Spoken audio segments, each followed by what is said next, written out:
নমস্কাৰ দৰ্শক, মই পংকজ খনিকৰ। আপোনালোকে চাই আছে কৃষি জাগৰণ অসম। দৰ্শকসকল, আজি মই আছোহি পঞ্জাৱৰ এখন কৃষি পথাৰত আৰু এই পথাৰখনত পঞ্জাৱৰ কৃষকসকলে কেনেদৰে খেতি কৰিছে আৰু খেতিৰ বাবে চৰকাৰে কি কি ব্যৱস্থা গ্ৰহণ কৰিছে আৰু তেওঁলোকে কেনেকুৱা ধৰণে পানী যোগান পথাৰত পানী যোগান ধৰে কৃষকসকলে, এই বিষয়ে আপোনালোকক এই ভিডিঅ'টোত দেখুৱাবলৈ চেষ্টা কৰিম। এইখন হৈছে এখন পঞ্জাৱৰ পথাৰ। খেতিয়কসকলে আমাৰ অসমৰ কৃষকসকলে খেতি কৰাতে ধানৰ খেতি ইতিমধ্যে আৰম্ভ কৰিছে। এইবিলাক হয়তো তেওঁলোকে মাকৈ খেতি কৰিছে, ময়ো ভালকৈ নাজানিম কি খেতি কৰিছে তেওঁলোকে, হয়তো মাকৈয়ে হ'ব লাগে। আৰু এয়া ধানৰ কাৰণে প্ৰস্তুতি চলাই আছে আৰু এয়া কৃষকসকলে ধান ৰুইছে। আৰু বৰষুণ নাই, কিন্তু পথাৰত পানীয়ে উপচি আছে। এটা আচৰিত কথা, যিটো আমাৰ অসমত দেখিবলৈ পোৱা নাযায় সাধাৰণতে। ওচৰৰ এইডৰা পথাৰতে পানী আছে আৰু এইডৰা পথাৰতে একেবাৰে শুকান, দেখিছেনে আপোনালোকে?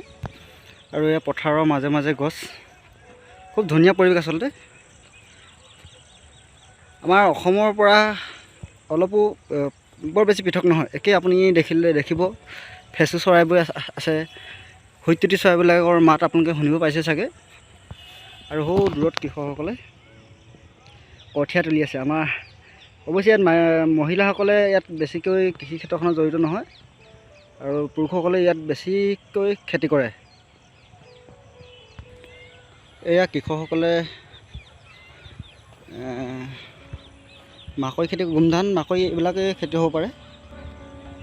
আৰু এয়া ধান ৰুই আছে আৰু এয়া ধানৰ কাৰণে প্ৰস্তুতি চলাই আছে। এয়া পানী, তেওঁলোকে পানীবিলাক এনেকুৱা নলা আছে, এই নলাবিলাকৰ মাজেৰে পানীবিলাক আহে পথাৰলৈ।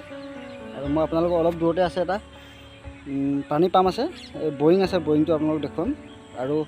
আৰু সেই বৰিংবিলাকৰ যোগেদিয়ে পানী আহি পথাৰত পৰি আহি, আৰু যেতিয়াই তেওঁলোকৰ মন যায় তেতিয়াই তেওঁলোকে মানে মাটিডৰা ৰুওঁ বুলি ক'লে ৰুব পাৰে, কাৰণ ইয়াত পানী ব্যৱস্থাটো আছে, যিটো আমাৰ অসমত নাই। আৰু অৱশ্যে বৰ্তমান অসমত দুই এটা অঞ্চলত এতিয়া পানী ব্যৱস্থা কৰিছে, চৰকাৰে জলসিঞ্চনৰ ব্যৱস্থা কৰিছে, এটা খুব ভাল কথা। আৰু যদি তেনেকুৱাই হয়, এদিন আমাৰ অসমৰ পথাৰবিলাকতো ৰ'দ দিলেও পথাৰত পানী থাকিব। এই পথাৰখনৰ আটাইতকৈ বহুত গুৰুত্বপূৰ্ণ কথা হ'ল, এই পথাৰখনৰ পৰা আপুনি আৰু 1 কিলোমিটাৰ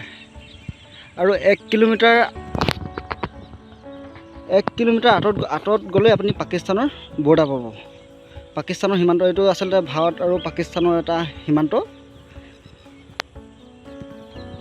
এয়া আমাৰ অসমৰ বালিবিলাকত বা পথাৰবিলাকত চৰি থকা হৈতৃতি চৰাই আপোনালোকে মাত শুনিছে চাগে। এয়া আমাৰ অসমতে ধান হৈছে দেই, বেলেগ বৰ বেছি পাৰ্থক্য নহয়, অসমতে ধান হৈছে, কিন্তু ইয়াত অলপ বেলেগ ধৰণে এডাল কৰিছে। সাধাৰণতে আমাৰ কৃষকসকলে আমি গোজা কৰি ৰুওঁ, কিন্তু ইয়াত পঞ্জাৱৰ যিসকল কৃষক তেওঁলোকে এতিয়া দেখিবলৈ যি পাইছোঁ আৰু তাৰ অনুসৰি এডালকৈ তেওঁলোকে ৰুইছে।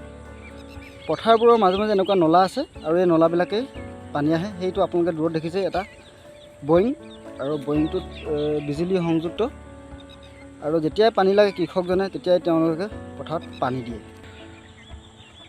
কৃষকসকলে অকল ধান খেতি নহয়, ধানৰ সমান্তৰাল বিভিন্ন ধৰণৰ খেতি কৰে। এয়া অলপ আঁতৰত আপোনালোকে দেখিছে এখন খুব সম্ভৱ নেমু মাল্টা বা এনেকুৱা কোনোবা টেঙাৰ বাগান হ'ব। খুব ধুনীয়া লাগিছে। এতিয়াতো আমাৰ ওচৰত সময় কম, গতিকে মই বৰ ওচৰলৈ গৈ দেখাব নোৱাৰিম, আৰু বিশেষকৈ অচিনাকি জেগা, বাগানখনলৈ কোন বাটেৰে যায় বা কেনেকৈ যাব লাগে, কাৰ বাগান, এইবিলাক বিষয়ে নাজানো, গতিকে সেইখিনিলৈ গৈ আমি দেখুৱাব নোৱাৰিম। পথাৰৰ মাজে মাজে এনেকুৱা পানী যোগানৰ বাবে জলসিঞ্চন ব্যৱস্থা আছে কৃষকসকলৰ। আৰু ইয়াতে বিজুলী সংযুক্ত আছে, মটৰ আছে।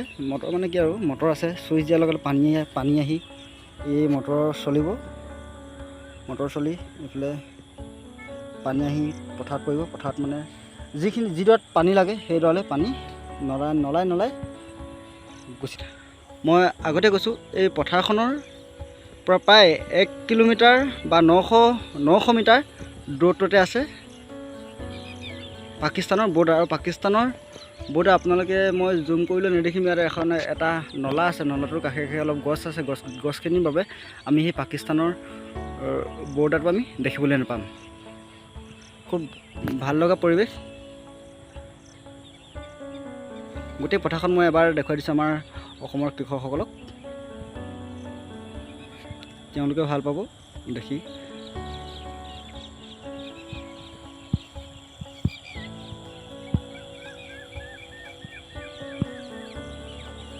খুব এটা নিৰিবিলি পৰিৱেশ। এয়া আপোনালোকে দেখিবলৈ পাইছে পথাৰখন। আৰু ইয়াত কিবা এটা হয়তো সিহঁতি কৃষকসকলে হয়তো সাৰ প্ৰস্তুতৰ কাৰণে কিবা ব্যৱস্থা কৰিছে। আপোনালোকে ওপৰত এটা দম বান্ধি থোৱা দেখিছে, দমটো কিহৰ আচলতে ময়ো নাজানো, আৰু ইয়াক সুধিবলৈও কোনো নাই, গতিকে এইটো আমাৰ কাৰণে কি বস্তু সেইটো নজনাকৈ থাকি যাব। আৰু ওচৰতে কৰিছে দেখিছে আপোনালোকে, ওচৰতে মাকৈ খেতি কৰিছে কৃষকসকলে, আৰু এইফালে ধান। আৰু এটা গুৰুত্বপূৰ্ণ কথা, আৰু যিটো মানে আমাৰ অসমত সাধাৰণতে দেখিবলৈ পোৱা নাযায়, কৃষকসকলৰ সুবিধা হোৱাকৈ বিজুলী বাতিৰ ব্যৱস্থা কৰিছে চৰকাৰে।